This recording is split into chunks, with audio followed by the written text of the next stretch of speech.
Hi, everyone. My name's Adele Diane. At SBH Fertility, we aim to help community couples dealing with the full range of reproductive and maternal health issues through a caring, client centered approach. Our support is individual, professional, empowering, and healing, extending to infertility, pregnancy loss, perinatal issues, birth trauma, NICU stays, labor education, and more.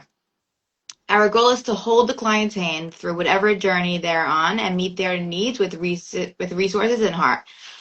We have 2 support groups starting next week. Just an update: Primary Infertility and Fearless Moms. That's a great one. I loved it.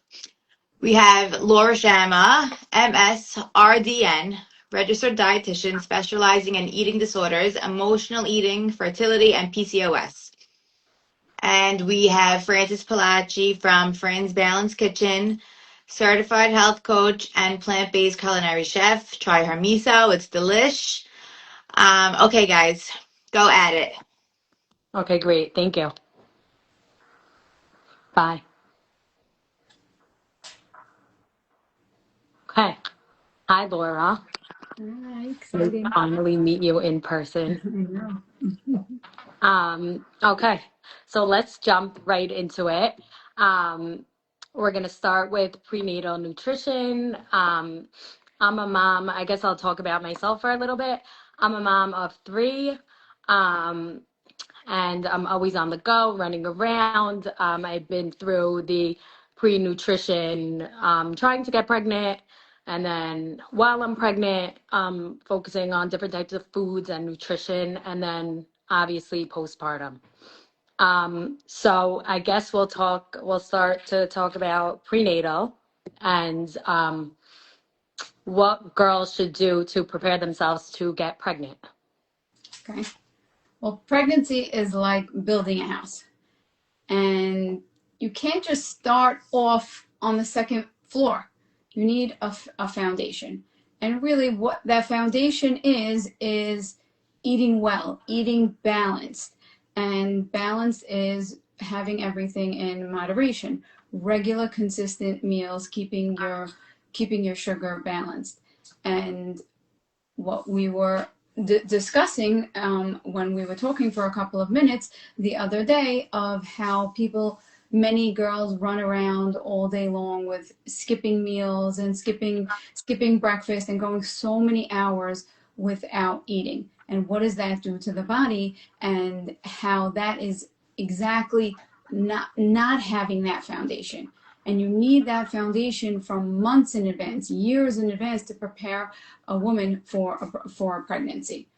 And moderate exercise, not intense exercise, because those are the things that change up hormones. Mm-hmm. Yeah. Taking prenatals, making sure that you're eating on time, and Yeah. eating macro and micronutrients. So Mm-hmm. it doesn't need to be perfection. There can be flexibility, but just making sure that you're nourishing yourself and honoring your hunger. Mm-hmm. So let's say I'm a new mom trying to start my family and get pregnant. What should a day look like of eating, nutrition, exercise? Great I just question. Great question. like that. So for everyone on this live, it would probably be different. So this is general, but we definitely want to start eating something within a couple of hours of waking. So what is that something? When we start off the day with something that consists of protein or fiber or both, that's going to set precedent for the rest of the day, that you're going to have much more energy and balance your blood sugar and your hormones. So examples of breakfast. So I hear many people tell me that I don't have time. I'm either running after other kids, or I'm running to exercise, or running to a job. And it's if you want to make time. And there's so many grab and go things. So things like yogurt, fruit and nuts, a nut butter sandwich, cottage cheese and crackers and cheese, avocado toast, even just with hemp seeds, hemp seeds on top. Not every breakfast has to be eggs, toast, and avocado, which is beautiful, but not everyone has the time to make the eggs. And there's many things, even ready-made smoothies, that you could just grab and go. Or even waffles and pancakes. There's some ready-made, really nutritious waffles and pancakes that you could grab and go. For sure. I love that. Because So sometimes, throughout the like, day, yeah. you want to make sure to really be eating every couple of hours to keep that blood sugar stable. Mm-hmm. Yeah. So a combination of always really having vegetables, protein, carb, and healthy fat. So many girls that come to me to restore their period, they're usually missing either enough carbs and healthy fat. Mm-hmm. So Yeah. girls that are dieting and watching their weight too closely, and that they're thinking that carbs are bad, our hormones cannot work properly without enough carbs or healthy fat. So our hormones are like employees. If you don't give them the right tools, they can't work properly. Yeah. So it's basically like if you're under eating or skipping meals, you're basically giving them, like, it's like giving your employees like an empty toolbox. Yeah. The hormones are not going to they're not going to work properly. So if you want your hormones to work properly, you really need to get in well balanced meals. And that doesn't mean that if you're looking to watch your weight, that you have to put that out the window. It's just about keeping that blood sugar balanced, and that will help you be able to do watch your weight and be able to keep your hormones balanced. Yeah, for sure. I want to just touch up upon period loss because I feel like that's a big one. It's a big one. I want to ask you, how does it really affect um, being able to conceive and get pregnant easily or naturally? And then what is the damage that it does just trying to get it back, even like if girls don't mind dieting and then they say, well, I'm not really trying to get pregnant right now, so I don't need a period. But when So the time comes, I'll get it back. right. So is it that easy? Right. Your period is like a report card. And if you're not getting your period, that means is like a report card for your body. And if you're not menstruating, that means that your body is not working properly. And the body shuts down ovulation when it's really malnourished to conserve energy. So when the body is refed and rested, it usually can come back.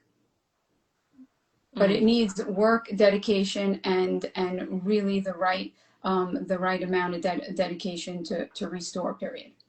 Mm-hmm. For sure. And also, since we're on the topic of period loss and all that, because I see a lot of girls that I know personally or just around that lose their period because of over exercising. Yes. So intense exercising to the point of that you're losing your period, that's because of the hormone shift, that you're increasing your cortisol, which is affecting your hormones, and that's sending the wrong signal to the hormones. And when you're having a shift of the hormones in the wrong direction, then that is where, same thing like when it comes to the malnourishment, you're sending the wrong signals to your body when you're overwhelming your body. So that will be the same things. That's why I mentioned rest when it came to when someone's not getting their period, they need to rest, and that would be the same thing with over exercising. You would need to rest. Do you think if somebody's trying to get pregnant, they should reduce high intensity exercise? Because that really does make a difference for people, for if it's affecting them. Yes. If they're eating enough, yeah, people can do high intensity exercise if they replenish and they know how to eat. Which is hard because, like we were talking on the phone about how people think and how people perceive a healthy diet. Exactly. So if you really know there's nothing wrong with exercising as long as you're replenishing yourself. Yeah. So and you're getting enough of all the nutrients. Yeah. And you're not waiting until 12 o'clock to have your first meal, eating before and after exercise and the rest of the day.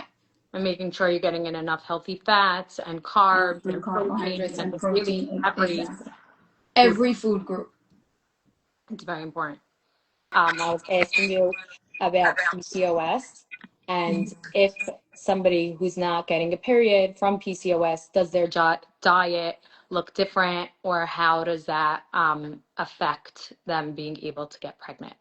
Yes. So with PCOS, the ovulation is irregular, really because of insulin resistant and hormonal imbalance. So it's different with girls from malnutrition and not getting their period. So the treatment for PCOS, definitely nutrition plays a very big role. Same thing for them. It's very important for them to be getting healthy fat and the right carbs and balanced meals. Controlling blood sugar with eating at the right time is important overall for everyone, but especially with PCOS because they're very susceptible towards insulin resistance. So eating those regular meals and eating on time is essential. Movement, exercise, and for some people, medication like metformin or something like inositol can be helpful for many women. Okay. So just to finish the conversation of diet culture and over exercising, what's something that you see the most in your clients that's a big problem that people could fix on their own, to make these small changes or really big changes to help them get to where they want to be? Stop comparing to other people, because really when people are comparing to other people, comparison is a thief of joy. So I find that it's mostly in people's head of the reason that diet culture makes people think that smaller is better, and that's not true. So if and fertility requires the opposite. Fertility requires safety and fuel and nourishment. So it's exactly the opposite of what people are thinking. And when you're trying to get pregnant, you need nourishment, and under eating and over exercising is like trying to light a candle in the wind or in the wind, and it's always going to blow out because it's in the wrong environment. Mm-hmm. Yeah. So Rachel asked, and I was just gonna ask you now about IVF and IUI cycles. What changes for nutrition and how they go about that process? So it changes gently and depending on the woman. Depends on what state of mind they're in and if they're interested in eating more balanced, but higher protein can definitely help follicles.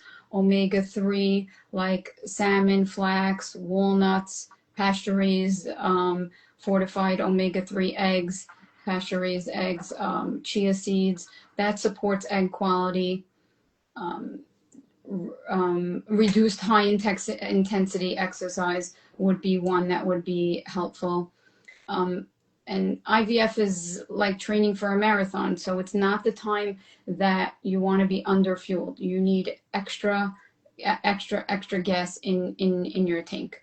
So It's a time to be the same thing, keeping your blood sugar stable. Many women get bloated.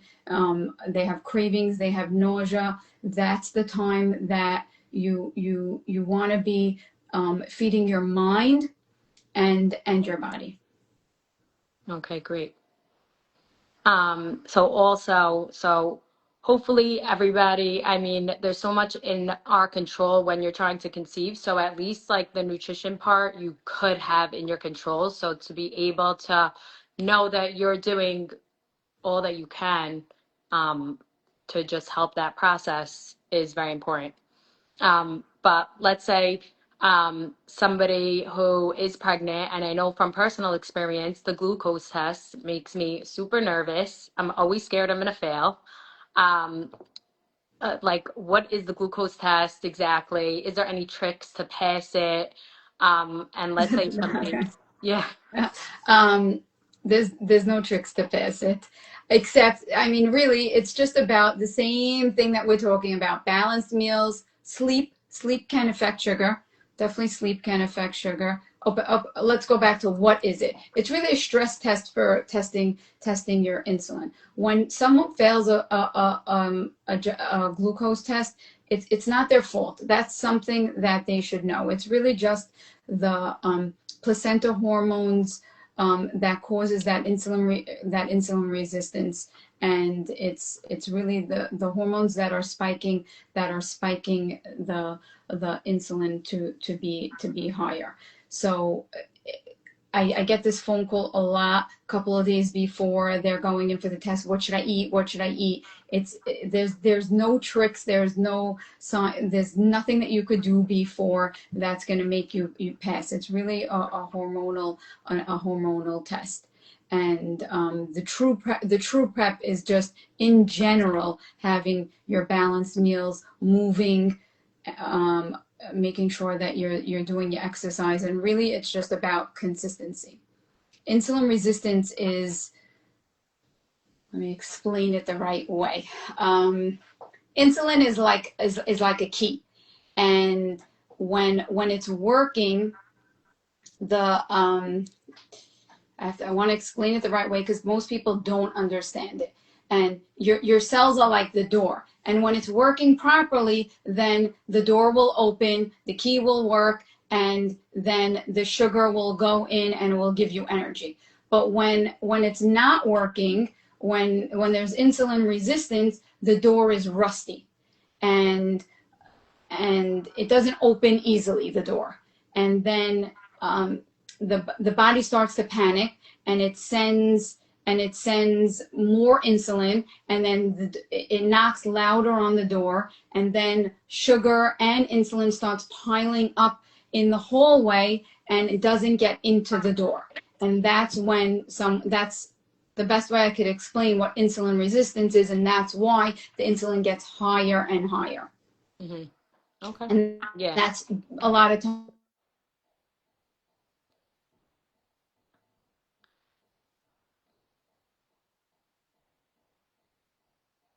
You're frozen again. Okay, now you're good. But at least, okay, it's good to know that the glucose test isn't in anyone's control. See, this is the motherhood that I told everyone not to call during these, and it's on Do Not Disturb, but they're still calling. Am I frozen? No, you're not frozen anymore. So that's what's happening. These are every time I get frozen, it's another child calling. Stop calling your mom. Okay? Just so you know, that's why that's the second frozen. And I said 1 hour, and they're older kids. Just so you know, that's the motherhood that we're talking about. So I hope there's no emergencies. No. Okay. Okay, Rachel asked again, any tips for mild pregnancy nausea or severe nausea? Okay. So I find that peppermint sucking candies, ginger sucking candies help. For some reason, oranges help some women. Making sure that you're hydrated, which is hard to get down the water, but I find that lemony things, ices, help many women. Yeah, lemon stuff helped me. Yes, All I yes, put was lemon. exactly. Like really lemony things. Not a lot of people like the ginger, so the lemony things feel much more refreshing. Let me think of the other ones that I know really. Za'atar for some reason does well for, and then the crunchy, like the regular crackers that people like. But I really find lemony, especially lemon ices and lemon in the water, or like a lemony slushy type of smoothie helps many girls. Yeah. Cucumbers and salt is another good one, even with lemon. Yeah. Okay, good. Um, let's say somebody during pregnancy has gestational diabetes or high blood pressure. How do you navigate nutrition when they have these Okay, things? so for gestational diabetes, it's important. It's really the same thing that we've been discussing the whole time, which will benefit everyone for energy and for feeling good, is making sure to keep the blood sugar stable, not letting too many hours go by without eating, and combining the right food groups. This is something that can help everyone. The order in which they eat, starting to eat your non-starchy vegetables first, like your broccoli, your cauliflower, your zucchini, your string beans, you eat that first, followed by your protein, and save your carb for last. That could help not spike your sugar and drop it too quickly. And that has helped many, many girls with the gestational diabetes, as well as girls who are watching their weight. So not letting too many hours go by without eating, which for some girls is 2 hours, some girls is 4 hours. So it's eating frequently, increasing fiber and protein. Mm-hmm. And then when it comes to the blood pressure, water is key, making sure you're hydrated, and increasing potassium helps release some sodium out of the body. That does help some women, but really making sure that you're drinking enough, and also eating, making sure that you're eating nutritious foods, making sure you're getting enough fruits and vegetables. Mm-hmm. Yeah. I wanted to ask you also, what's your view on electrolytes? Because I personally love electrolytes, especially when I'm pregnant. Mm-hmm. As a nutritionist, what do you think? So like you're talking about the packets, The little packets that you put in the water, yeah. So if some girls actually do need them because they have low blood pressure, or they just feel like it helps them energy wise, so it is fine. Or even like a coconut water daily can be a natural Gatorade that can really help you feel amazing. So you could try that. But yes, some girls do feel much. If it makes you feel better, then it's good. If it doesn't make you feel better, then it's not for you. Anything that's healthy or not, if it makes you feel good, that means it's healthy for you. Yeah. I love that. So true. Mm-hmm. Sometimes we see what everybody else is doing and we think we need to do the same, and then we're like, wait, this doesn't really make us feel good. What are we doing? Exactly. My friend one time said, "You have to do celery juice." I'm like, I don't want to do celery juice. She's like, you have to try it. It made me dizzy. It was not like, I'm like, oh, and I don't want to drink this. But I Yeah. tried it just because she was saying. I'm like, no, I don't want this. Who cares if it's healthy? It's not healthy for me. Like it has to make you feel good.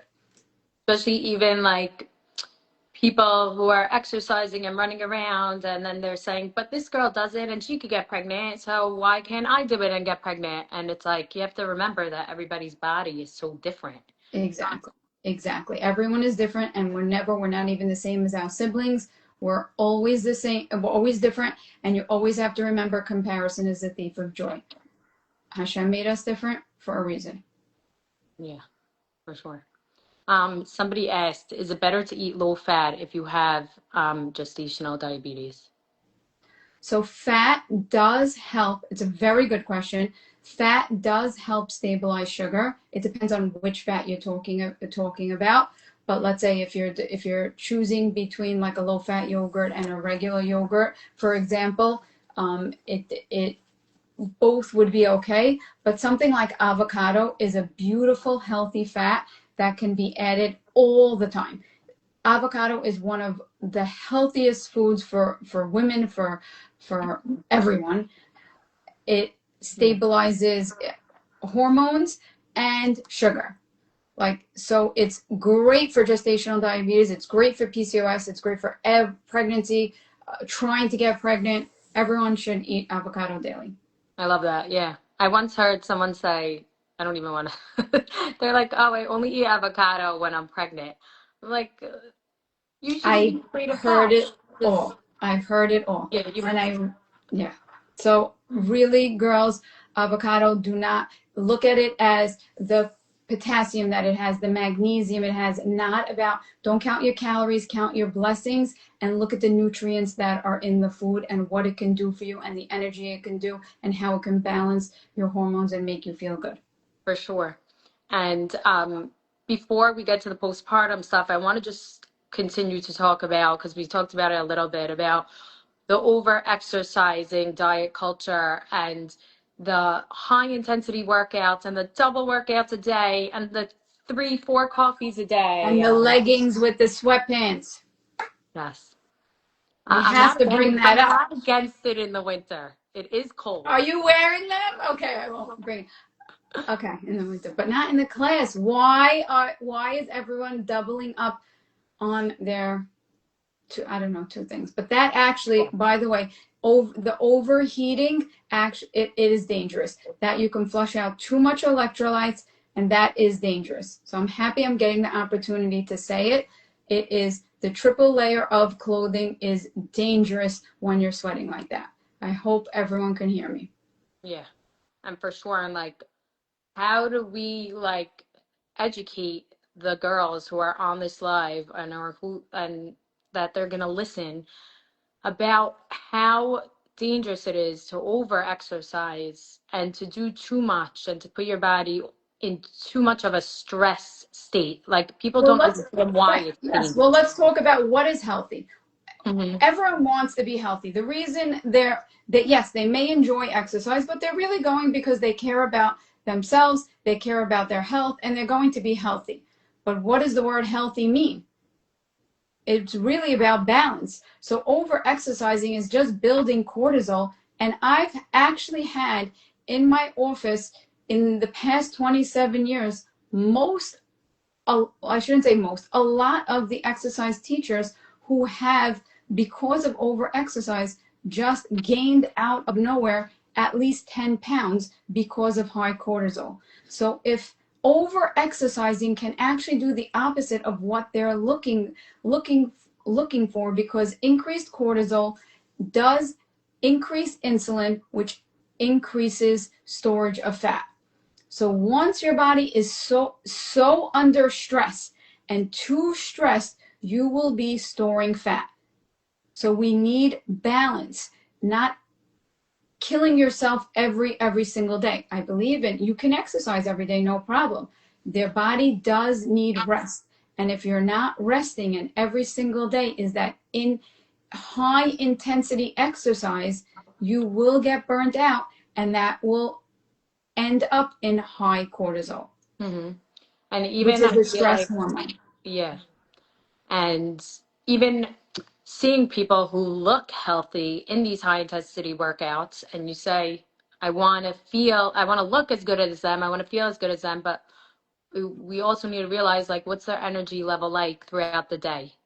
Are they still feeling energized?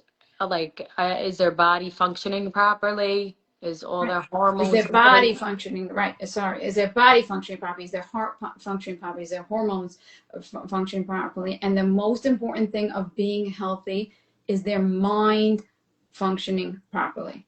You could feed yourself the most healthy things, your omega-3s, your proteins, your all your healthy fats. But bottom line, whatever you put in your body, if your mind is not functioning properly, does it matter?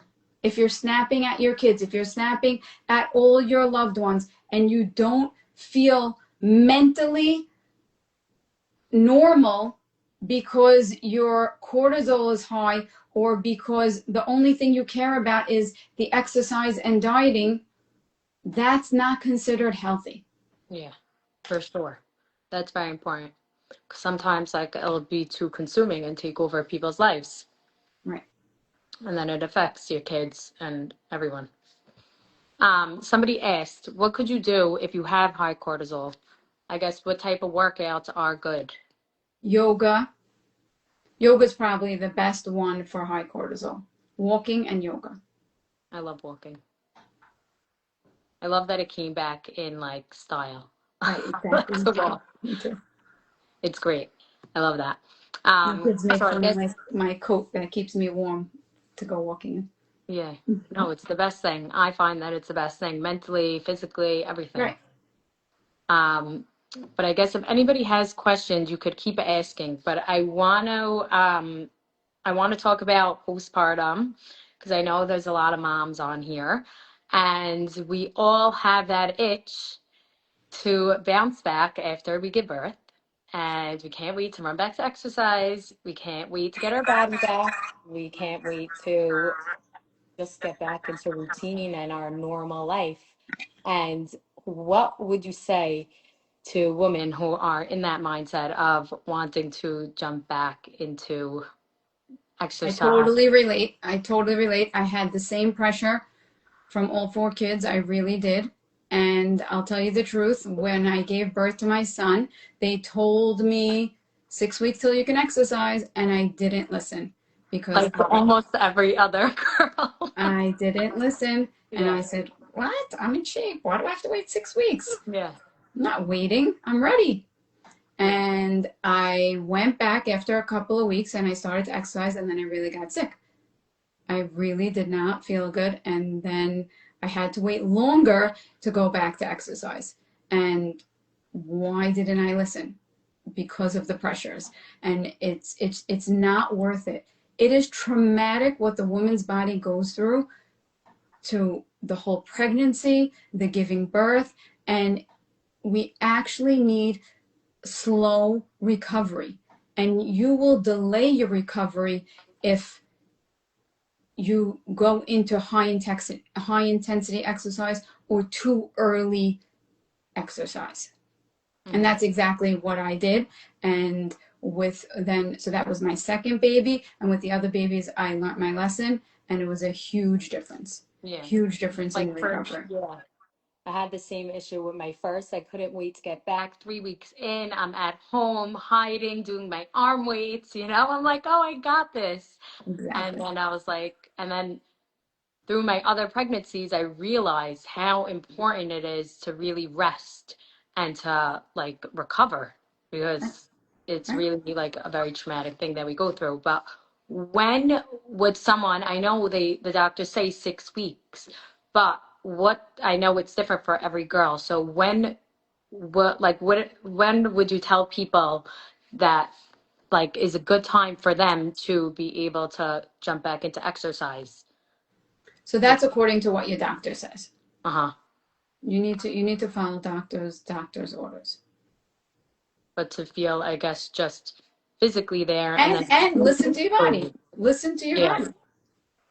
You need to work listen with your listen body. to listen to your body and build strength slowly. Yeah, and not just jump back into the high intensity crazy workouts because I I see people who are 5 or just 6 weeks postpartum and Right, and it's not worth it because then you're just going to regress. It's like trying to build a house while it's on fire. It's not going to work. You have to wait for the fire to calm down and let your body heal, and then you could renovate.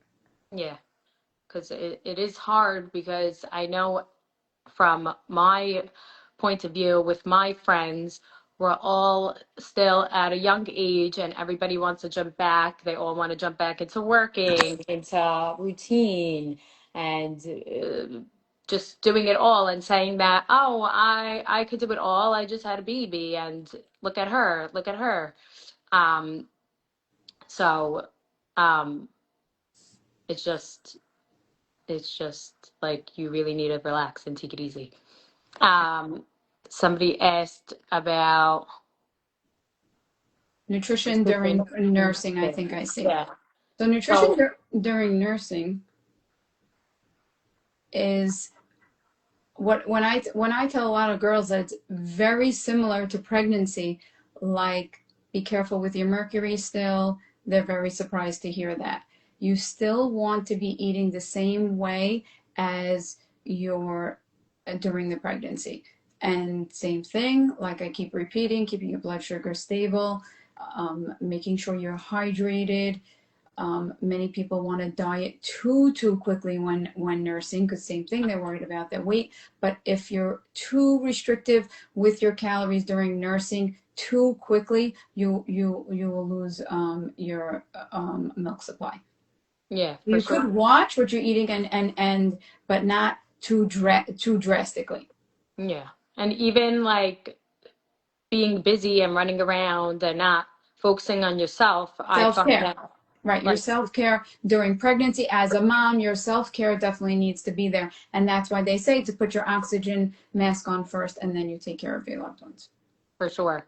Um, let's talk about nursing moms and weight loss because that's definitely hard. Everybody's different. Everybody says, "Oh, I nurse and all the weight flies off," and then people Right. like, There's two class of women, and yeah, there's ones that they really feel their metabolism is sped up from the nursing, and they say that they can eat whatever they want and they shed. In my opinion, that's a small amount of women. And then there's another class of women that they really feel that they're gaining weight during pregnancy, during nursing, and that they feel like everything is slower, and no matter what, even when they're watching, it's very hard for them to lose. And nursing, they have a huge appetite. And it makes sense for them to have a huge appetite because of it's traumatic for the body. It's a lot of work and of what the woman is going through. So it's very, very important to be eating balanced meals frequently throughout the day. And so if you're looking to lose weight, it's about portion control, and same thing, eating frequently throughout the day, not letting yourself get too hungry. I find when nursing moms come to me, it's like you said, just taking care of the baby, not taking care of themselves. So then they wind up eating too much at once, and then the body will store that versus watching their appetite throughout the day. hmm yeah, for sure. So it is possible to lose during nursing. You just have to be eating the right thing. Yeah. And somebody asked, what's your thoughts on eating for two while you're pregnant? Because a lot of people say, I'm eating for two, or you have to eat for two. So what's your view on pregnancy? Okay, you're back. I can't hear you now. You're on live, but we can't hear you.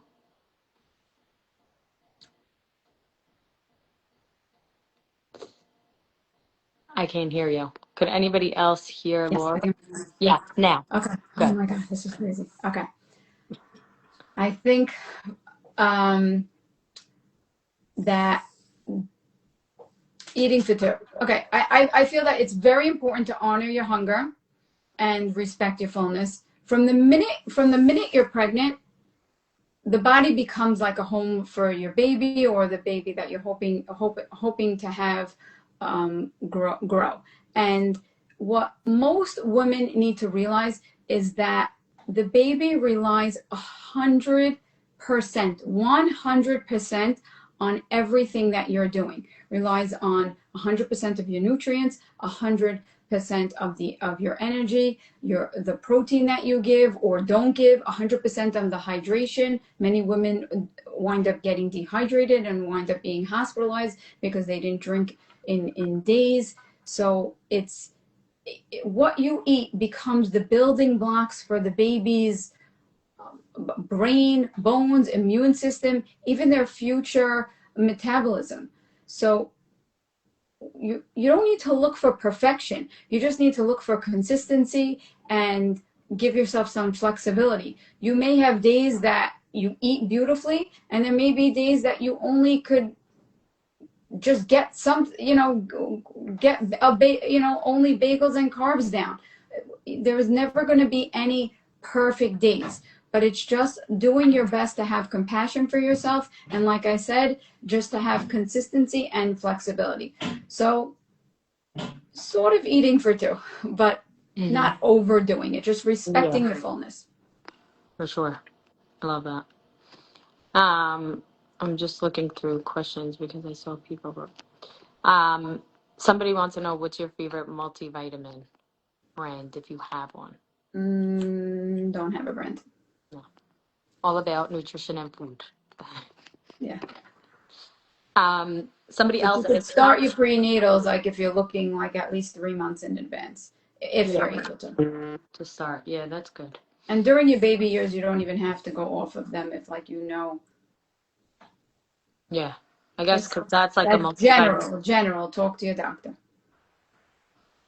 How much mercury is too much? Because you said for nursing moms to watch how much mercury they're eating. So I believe the same rules apply to what your doctor's saying about your mercury during pregnancy. So doctors have been, every doctor, some doctors say once a week, some doctors say twice a week that you can have mercury. So it's according to what your doctor says. Most say once a week. Mm-hmm. Right. Anybody has any other questions? Let us know. Thinking, did we touch on every subject? I'm just looking at my notes to see. Um, I just think also like postpartum is just so important. Oh, Yeah, yes, about speaking up if you don't feel yourself. for sure. And just having like, yeah, because you're gonna be overwhelmed, but like obviously there's an extent. So obviously if you feel off or not yourself, call SBH Fertility because they know how to help. But also just generally if you're feeling like overwhelmed, because everybody's always overwhelmed, it's very important, especially for the 6 weeks that you do have. I feel like that's like everybody's running to get back into things and just being like normal again. But I feel like those 6 weeks, like we should be taking advantage of them because they're sort of like given to us. At least take those 6 weeks to take care of yourself, prepare things for yourself, eat nourishing food, maybe prep your freezer with stuff that's just for yourself and not even for your kids. Like you always figure it out for your kids. So that's like, I feel like that's like not a problem. But for yourself, I feel like if you don't prep and have things ready, then it's so easy to forget and then to fuel yourself and then to have to have low blood sugar levels and not have stable blood sugar levels. And then that could also affect your mood. Exactly, mood. Exactly. So when you're keeping your blood sugar stable, that you'll see a huge difference in your mood. Huge difference. And if you're looking to diet the minute you give birth, I'm not saying don't watch what you're eating, but if you're looking to go on any type of extreme diet, what's going to happen is probably within a couple of weeks, you're just going to wind up binging. So if you're in that binge, starve cycle, when you're binging, your body's actually trying to save you. So if you're anything that you're looking to start, if you can't see yourself doing it till God willing 120, don't start it. If it feels like, because what it's like trying to hold your breath. If when you're on those diets, it's like trying to hold your breath. Eventually you have to breathe. If you can't see yourself doing it long term, don't start it. Pick something that's going to be doable for your whole entire life, because that's what happens when you give birth. What woman feels good? We don't feel our best. That's normal.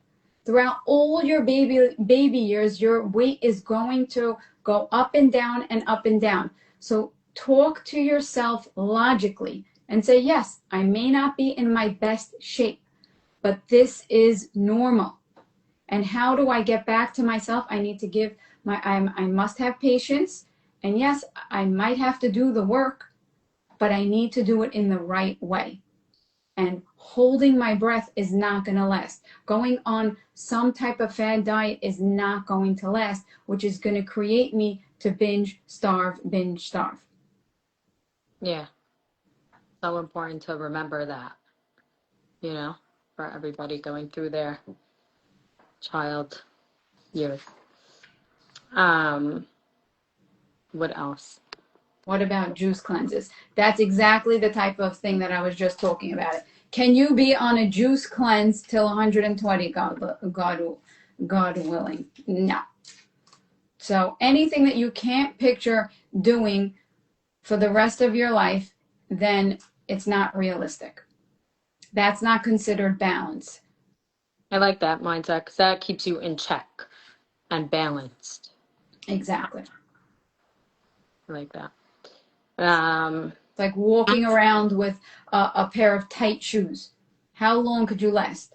The whole wedding, that's it? You get in the car, you take off your shoes. Yeah, it's true. That's it. I have slippers in the car, always. Yeah. That's it. That's the most I could last. You can't last forever. Yeah. Uncomfortable. When something's that uncomfortable, you can't last. And that's what extreme dieting is. And like how much does it hurt your fertility and all those things to get pregnant, then extreme diet, then try and get pregnant again? Very good question. So that affects the hormones. So that many people on extreme diet have low progesterone, and that can affect either holding a baby, getting pregnant, affect period. Yeah, that's very important to take into account. Mm-hmm. Even postpartum, and then the in between years of trying to conceive again. 100%. And that also affects mood. Yeah. So let's should we talk about, I guess, mood and how you feel and the overwhelmness and all that all connects to your nutrition in a way.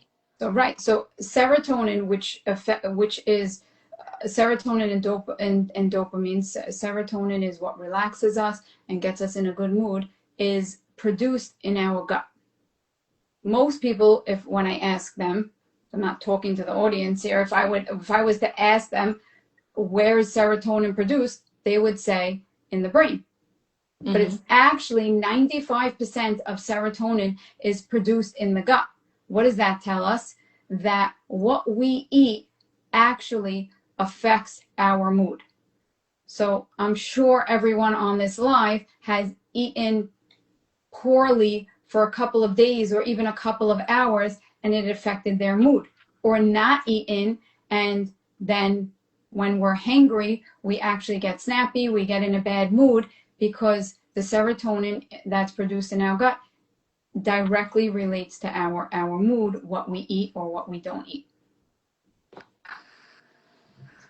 So when we're eating balanced, and we're eating like I was talking about this whole time, of the right nutrients, you will see a very big difference in your mood. Yeah, that's very important for people to remember. Okay. Someone asked about canola oil. I saw over there. Avocado, and I don't know. I'm seeing only like a couple of questions. You're probably seeing them all. Avocado oil and olive oil are definitely heart healthier oils. Yeah. If anybody has any questions, because I think we spoke about all.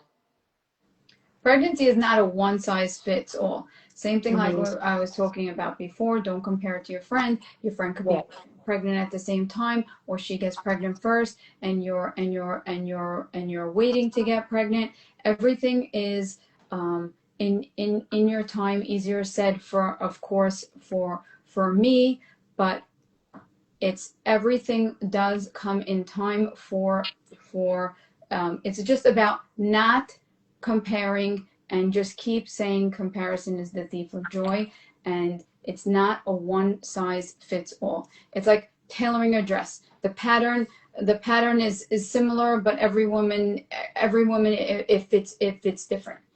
So we want to just do our best when it comes to eating and nutrition, and not looking at what our friends are doing when it comes to their meals and their lifestyle. Yeah, because that's hard. Because I feel like a lot of people Very think, hard. and even me, seeing everybody around me, and everybody's doing something different. And really, I've seen it. Like things that work for somebody really doesn't work for someone else. Exactly. So it's very important to remember that. And then also, obviously, nutrition is in our control. So the best that you could do to try and get pregnant is like that's really like the only thing that you could control, I guess, your nutrition. So everything else is up to God and how your body functions. Exactly. And I pray every day for everyone in general that everyone's wishes and prayers come true. Amen.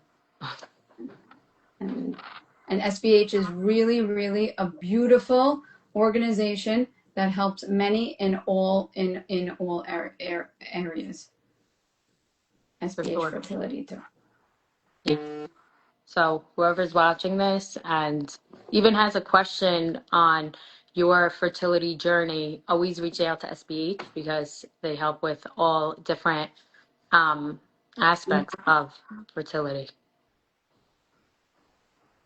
But thank you so much. This was so informative. I hope everybody enjoyed it. You really gave us a I lot of really, really enjoyed it. Frances, it was great. Anyone have any last minute questions? Thank you so much. Thank you, Rachel. Thank you, Frances. Thank you, everyone, for having me. It was a pleasure. Yeah, thank you. This was so good. Sorry for all the freezing up. I don't know what was with my phone. But thank you, everyone. All right. Good night. Bye.